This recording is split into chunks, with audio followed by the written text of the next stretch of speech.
Zup, siger den. Gigantisk bygning. Det er 3 gange Rigshospitalet. Og den går fuldstændig lodret ned. Der er tilsyneladende ikke noget at se. Der er tilsyneladende ingen brand i bygningen eller noget som helst. Den falder bare fuldstændig sammen. Og det kunne jeg ikke forstå.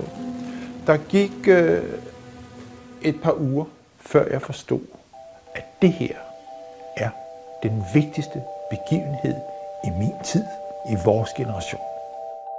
Jeg blev for 4 år siden opmærksom på World Trade Center.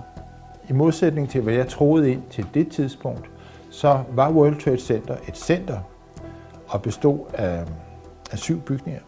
Tårnet har nummer 1 og nummer 2. Nummer 3 hed The Marriott Hotel og var på 22 etager.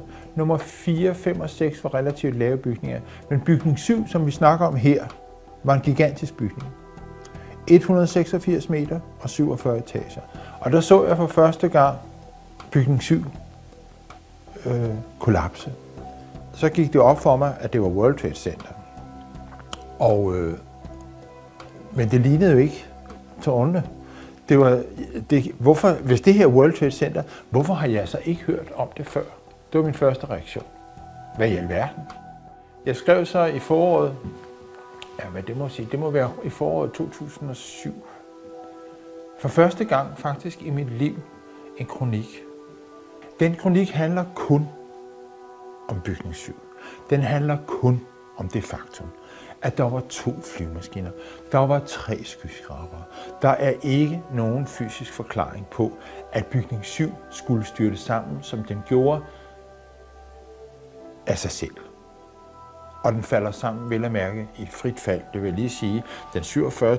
etage bevæger sig, som om der ikke er noget nedenunder. Det er en observation, det er et fysisk faktum.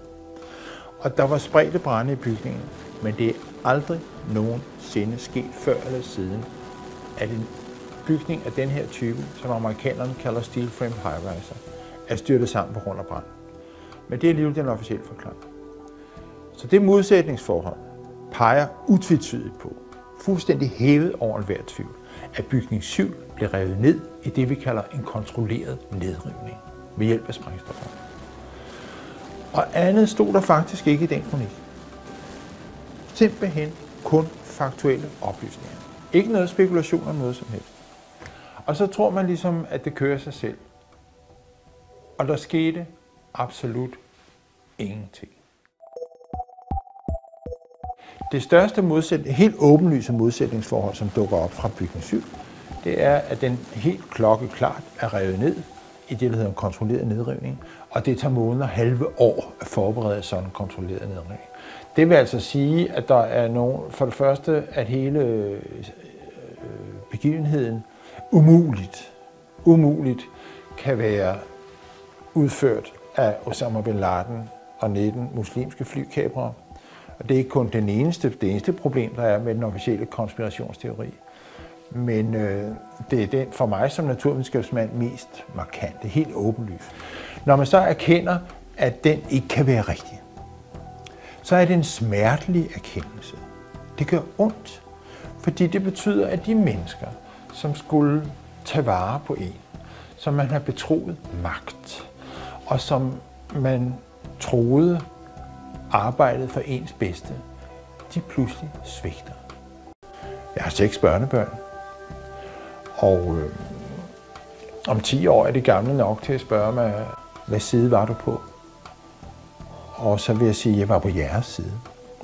Det er så meget personligt. Men nu jeg har lejlighed til det, at sige det, så vil jeg sige, at det handler ikke kun om mine børnebørn. Det handler om vores civilisation, og det mener jeg dybt alvorligt.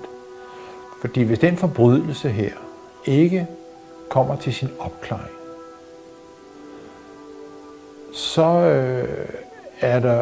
så kan man heller ikke stoppe de processer, som den har startet.